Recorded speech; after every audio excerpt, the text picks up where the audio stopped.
Who started the Cold War? For decades, that question wasn't just some dusty old history topic. It was the central drama of global politics. Good guys versus bad guys, us versus them.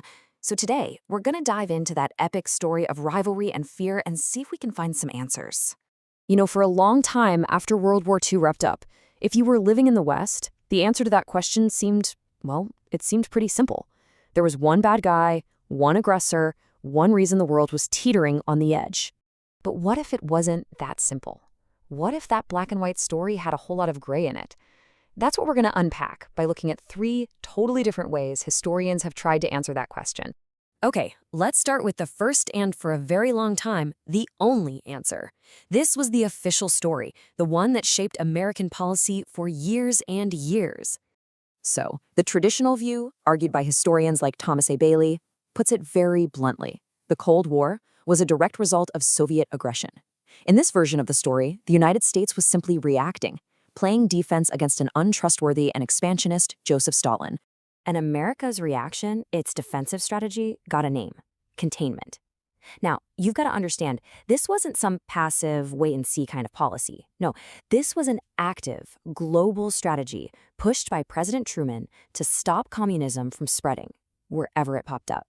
And from the American point of view, the proof of Soviet aggression was just overwhelming. I mean, look at this timeline. It felt relentless.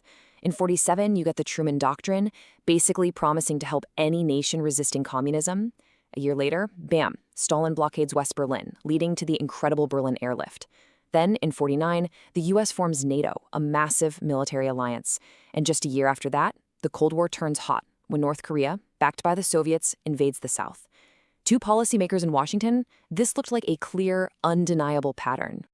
So, if you boil it all down, the traditional case against the Soviets was pretty clear-cut. They said Stalin broke his wartime promises, he forced communist governments onto Eastern Europe, and he was obviously scheming for world domination. From this perspective, America didn't choose the Cold War. It was forced into it. It was the only possible response. But then, history is rarely that simple, right? Starting in the late 1950s and really picking up steam during the Vietnam War, a totally different story started to emerge. Historians began asking a pretty radical question. What if we've had this whole thing backward? And this is where it gets really interesting, because this new view reframed everything. Take the Marshall Plan. Was it a generous humanitarian program to rebuild Europe? Or was it, as these revisionist historians claimed, a form of economic imperialism designed to create captive markets for American goods? And the atomic bomb?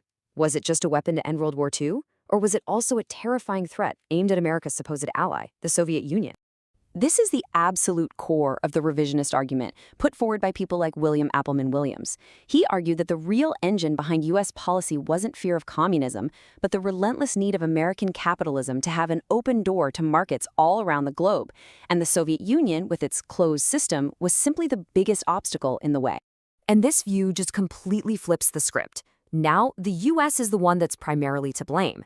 The Soviet Union, which was absolutely shattered by the war, wasn't a real threat. President Truman is painted as abandoning Roosevelt's more cooperative approach. And all those Soviet actions in Eastern Europe, well, they weren't seen as aggression anymore, but as a defensive move from a country that had a very legitimate fear of being encircled by hostile capitalist powers.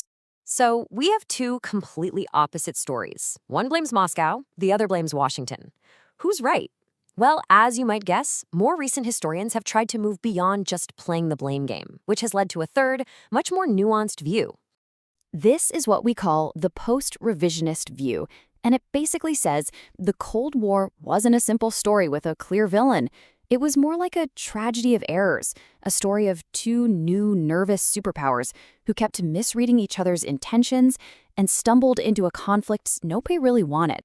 And this chart does a great job of showing that complexity. It wasn't just one thing, it was a perfect storm.